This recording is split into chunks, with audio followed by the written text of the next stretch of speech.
Bonjour, alors aujourd'hui je suis avec Mathieu Chevassu, qui est donc neuropsychologue indépendant et qui est venu vous parler de son expérience avec Roger et avec Real IT, et donc il va vous expliquer un petit peu pourquoi du comment il en est arrivé là, etc. Mais avant tout déjà, tu peux te présenter à nos amis cliniciens et collègues. Bonjour Seb, bonjour à toutes et à tous. Du coup, oui, comme tu l'as dit, je suis Mathieu Chevassu, donc je suis psychologue, je suis psychologue spécialisé en neuropsychologie, ou neuropsychologue, hein. J'exerce du coup à Haguenau en Alsace, et du coup, j'ai un petit temps aussi en associatif avec le Raptor Neuropsy aussi, avec lequel on fait pas mal de vulgarisation. Et puis je partage mon activité aussi avec certaines interventions auprès de SAF France, auprès d'un organisme de neuropsychologues libéraux qui s'appelle le CNLA. Et voilà, j'interviens aussi beaucoup avec les associations, notamment typiques atypiques en Alsace. Et il y a aussi TDH pour une égalité des chances, une association qui est à Lille, il me semble. Oui. Ouais, c'est ça. Et voilà. Et puis autrement, pour l'anecdote, voilà, j'exerce avec ma compagne qui est également neuropsychologue, mais qui elle fait plutôt de l'accompagnement par la thérapie ACT. C'est complet, C'est ça. c'est plus que complet. Je voudrais qu'on parle un peu de cette situation de départ, comment on s'est retrouvés ensemble à travailler justement en collaboration, en tout cas dans cette relation-là. On a eu beaucoup de débats sur beaucoup de choses. Voilà, on a eu la chance de se croiser en vrai plusieurs fois. Et donc, je voudrais un peu savoir ta question, un peu les endroits dans la pratique qui nécessitaient surtout un peu un coup de neuf et les limites auxquelles tu fais face à toi dans ta pratique. Alors du coup, c'est vrai que ça pour le coup, on s'est peut-être donné un coup de pied dans la fourmilière, mais c'est vrai, bon, je l'ai jamais vraiment caché. Et à chaque fois quand je suis dans les interventions auprès des grands publics, très souvent, on parle psychométrie, hein, notamment, voilà, des tests. Alors effectivement, je vais pas non plus, on va dire, critiquer ces tests qui ont une utilité, qui en ont une.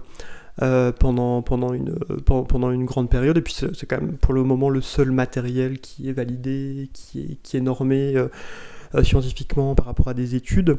Mais c'est vrai que très souvent on se heurte à beaucoup de questions par rapport à la valeur écologique, on va dire, de ces outils. Donc il y a vraiment cet aspect-là, et c'est vrai que là, on avait eu la chance dans notre master d'y être sensibilisé très tôt, hein. J'étais au master de neuropsychologie de Strasbourg, et notre enseignante Liliane Manning nous parlait très souvent de la validité écologique des tests. Elle insistait surtout sur les aspects exécutifs et l'attention notamment, parce que voilà, en soi oui effectivement, mais ça arrive très souvent, comme peut le dire aussi Sébastien Rard, hein, qu'il y ait des tests qui soient tout à fait dans la norme alors qu'il y a un profil clinique qui soit très faible. Donc voilà, il y a vraiment cet aspect-là qui fait que, aussi bien en termes d'outils qu'en termes d'approche, on va dire aussi valide et structurée, qu'il faut vraiment pouvoir développer de nouvelles choses. Ok, donc tu as parlé de psychométrique, de validité écologique et de ce combat que tu mènes de ton côté pour justement, est-ce qu'on peut dire te passer. Alors aujourd'hui, on sait que c'est compliqué, c'est pas facile de se passer entièrement des tests psychométriques, où vraiment là on a une approche chiffrée, hyper standardisée, mais finalement pas de réelle découverte sur le côté handicap de la personne. Est-ce que tu aurais un exemple concret de personnes qui auraient certains profils? Donc comme tu disais, Sébastien Rard disait que on pouvait très bien être dans la norme et avoir un TDAH, et inversement ne pas être dans la norme et ne pas en avoir. Enfin lui et bien d'autres bien sûr. Et donc est-ce que tu auras une situation dans laquelle tu as ressenti le besoin d'un nouvel outil, en tout cas pour aller plus loin dans ta pratique et pour aider davantage un patient, et que tu nous expliques un petit peu comment tu verrais l'usage de cet outil au quotidien? Alors c'est vrai que là déjà, par rapport à cette question psychométrique, c'est vrai que la première chose qui peut me venir en tête, c'est le cas d'une patiente que j'ai pu rencontrer cette semaine, et pour qui il était question de faire un test de QI, voilà, très classique, hein, une suspicion de HPI, Et voilà, la personne, effectivement, ne s'est pas spécialement renseignée sur Internet, parce que voilà, elle ne voulait pas se faire d'avis présupposés par rapport à ces tests. Et finalement, on a passé la séance à parler de ce qu'était un test. Et c'est vrai que très machinalement et donc de manière très clinique, on s'est plutôt rendu compte que ce qui posait vraiment problème, c'était pas savoir quel était le chiffre de QI, c'était plutôt c'est quoi toute cette symptomatologie que vous me rapportez qui faisait vraiment plus penser à du burn-out. Et donc du coup voilà, après c'est vrai que en rigolant et pour pousser un peu on va dire la confrontation, parce que ça c'est des choses que j'apprécie aussi, je lui ai proposé en rentrant chez elle le soir, si elle souhaitait, de se noter un petit peu différents scores de QI, et puis essayer d'en piocher un petit peu dans le chapeau, et ce qui représenterait, je sais pas, le QI du jour, pour juste un peu illustrer que finalement, et à nouveau comme peut le dire Sébastien Horat, que voilà, je vous dis 110, je vous dis 120, je vous dis 90, qu'est-ce qu'on va en faire finalement de ce chiffre? Est-ce que ça va vraiment apporter quelque chose? Et ensuite, ça me permet aussi de rebondir sur un autre patient, pour le coup, où là, on est plutôt sur l'effet inverse, où je rencontre une personne qui a la trentaine, qui a effectivement des difficultés sur le plan cognitif. On fait des échelles standardisées qui sont toutes déficitaires. Et là, pareil, du coup, finalement, qu'est-ce qu'on apprend? On apprend que psychométriquement, tout est très faible. Et alors, finalement, qu'est-ce qu'on en dit? Alors, si on reste sur les chiffres, on se dit, il a toutes ces difficultés parce qu'il a un QI, je sais pas, de 75, c'est la déficience, c'est un déficit global, d'accord, mais en attendant, il a des plaintes très précises. Voilà, je voudrais être autonome, je voudrais... les parents aussi vont avoir des questions, voilà, j'aimerais que notre enfant soit autonome parce que on craint pour son futur, on aimerait qu'il puisse aménager des choses. Puis après, à côté de tout ça, il y a quoi? Il y a de l'anxiété, le regard des autres. Enfin, finalement, toutes ces choses-là, ça ne s'explique pas par un chiffre. Voilà, c'est quelque chose de très limité, et c'est là où je m'étais dit, mais qu'est-ce qu'on pourrait faire, qu'est-ce qu'on pourrait réaliser? Et c'est dans ce cas-là où finalement le logiciel, notamment Roger, à mon sens, peut avoir toute sa pertinence dans ce type d'accompagnement. Très bien. Du coup, je ne sais plus par quel hasard on s'est contacté. Je pense au fur et à mesure, on s'est... Je crois que c'est Naomi qui t'avait contacté en premier lieu. Ah oui, c'est vrai, on voulait faire quelque chose sur les jeux vidéo, etc. Et on a parlé d'autres choses, elle a dit « Ah, c'est cool, il faut qu'on en parle ». Et donc, je suis monté, je suis descendu dans l'Alsace, je suis venu te présenter l'outil. Et donc, qu'est-ce qui a fait que, en fait, tu as fait le choix de l'utiliser, de le prendre, de passer à Roger pour ta pratique? Donc du coup, déjà le fait que sur les réseaux, on pouvait déjà voir quelques webinaires, on pouvait notamment, tu commençais à faire quelques petites apparitions déjà à partir du moment où Naomi t'avait contacté.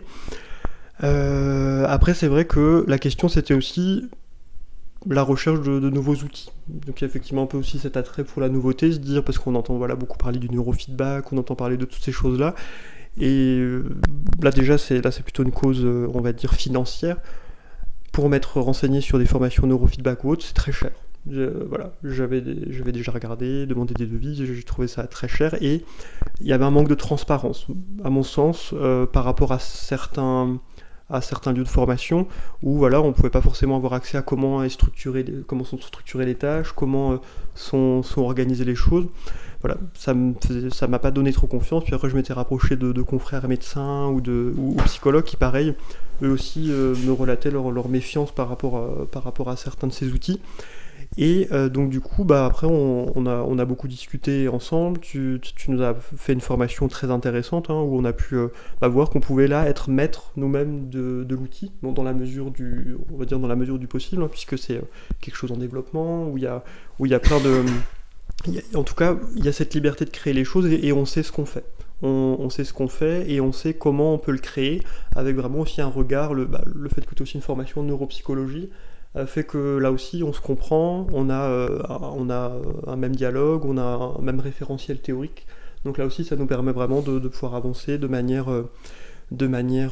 cohérente. Donc moi je dirais en ce sens-là, ce qui a donné envie, c'est ce côté clarté sur le produit, on va dire, par rapport à Roger, clarté sur le fait qu'il y a cet aspect liberté et aussi le fait qu'on parle le même langage par rapport à nos formations. Alors, et que tu es sympathique. Merci. Ce matin, tu m'as dit que l'avantage de Roger, c'était de pouvoir un peu décomposer. Je ne sais plus quel terme tu as utilisé. Oui, ouais. Ça, c'est parce que ça m'a... Bon, en gros, là, il y a une période où j'étais un peu paumé sur le plan théorique. Je me suis dit, oula, mais qu'est-ce que... Justement, ce côté psychométrique, je me suis dit, mais je fais de la psychométrie. Qu'est-ce qui se passe ? Je suis complètement paumé. Alors, je me suis un peu remis dans un livre de Liliane Manning, Neuropsychologie cognitive et clinique. Et j'avais complètement oublié le principe de modularité, justement. C'est ça, voilà. Et c'était Fodor qui avait élaboré cette vision modulaire de l'architecture cognitive. Et c'est vrai que là, en revenant sur le fonctionnement Roger, ça m'a un peu fait penser à ça, à cette idée un peu de revenir sur... voilà, finalement, on a un peu un fonctionnement modulaire d'activité du quotidien. Et c'est vrai que la chose que je trouve intéressante, c'est que là, du coup, pour avoir créé là ensemble un scénario sur mesure, ça m'a vraiment permis de me dire, mais en fait, là, on a une vision modulaire de comment je cherche à accompagner le patient dans son problème, ou dans la gestion pour pouvoir le gérer. Et en fait, du fait qu'on soit dans cet esprit assez modulaire et où on se retrouve finalement dans ce qui est l'histoire de la neuropsychologie, cette approche de module où une étape doit être réalisée pour passer à la suivante, mais en même temps, ce résultat issu de la première étape de traitement va totalement moduler la manière dont la deuxième étape va gérer les choses. Donc ça amène vraiment cette idée de continuité, d'interdépendance, de localisation, d'aspect spécifique dans les modules. Et je m'étais dit, voilà, c'est aussi ça une grande richesse, parce qu'on peut aussi voir très spécifiquement, là on a créé cette, on va dire de manière entre guillemets standardisée, ou contrôler une situation, et on peut du coup repérer quel est le module où mon patient a une difficulté, et là on va pouvoir un peu zoomer dessus, pour pouvoir après encore plus accompagner, spécifier, et vraiment repérer alors qu'est-ce qui finement a pu gêner le patient. Et là je trouve que en ce sens-là, on retrouve un peu la finesse de l'aspect neuropsychologique dans une approche qui se veut aussi modulaire, et donc du coup on a aussi cet aspect très qualitatif qui est hyper intéressant, et qui là est la force pour le coup de la neuropsychologie.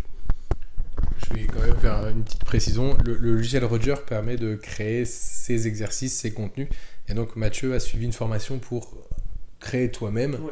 Et c'est là quand tu t'es rendu compte que dans la création il y avait ce côté vraiment modulaire où tu peux voir le fonctionnement dans son ensemble, ou à un moment donné zoomer comme tu dis, et redécomposer davantage la chose, et puis permettre peut-être d'ajouter des renforçateurs, que ce soit positifs, voire même négatifs, faire beaucoup de feedback, pas de neurofeedback cette fois-ci, mais du feedback classique. Donc, bravo, bien joué.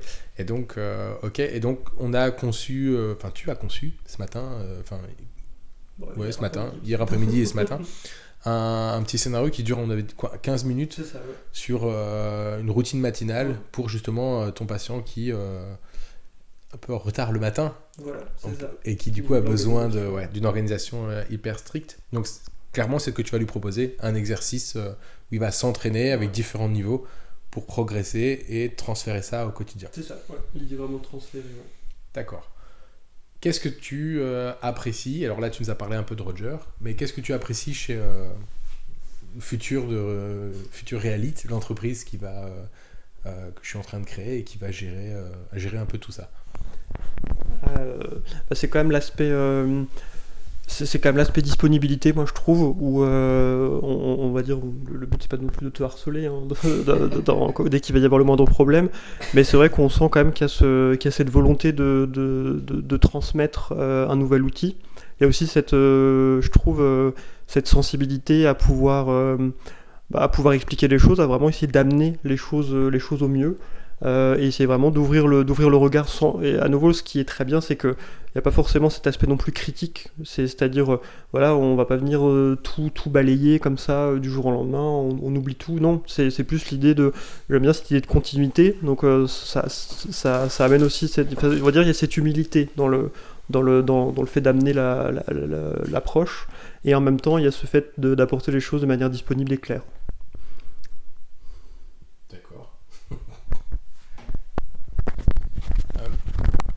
Ouais, effectivement, j'essaye en tout cas d'être disponible et je ferai en sorte de toujours l'être. Transmettre, j'ai toujours adoré. D'où beaucoup de webinaires qu'on essaie de mise en place, etc. Effectivement, il n'y a pas de... Je crois en cet outil, sinon je n'aurais pas arrêté la clinique et une carrière clinique pour me lancer là-dedans. Et puis même les tutos aussi que tu peux faire sur YouTube, enfin finalement c'est du contenu que tu crées continuellement. Donc, Ouais, après ça c'est pour d'autres... ouais, il y a vraiment plusieurs choses. Il y a des choses qui sont dédiées à Roger, des choses qui sont plutôt dédiées à la neuropsychologie de manière générale. Ok, si si tu fais résumer, allez, on va dire en une phrase, une recommandation, donc pour des gens par exemple qui nous écouteraient, qui se diraient bah tiens ça m'intéresse, je voudrais savoir, comment tu le recommanderais assez rapidement, comment tu recommanderais Roger et à qui tu le recommanderais, des structures, des professions particulières, etc.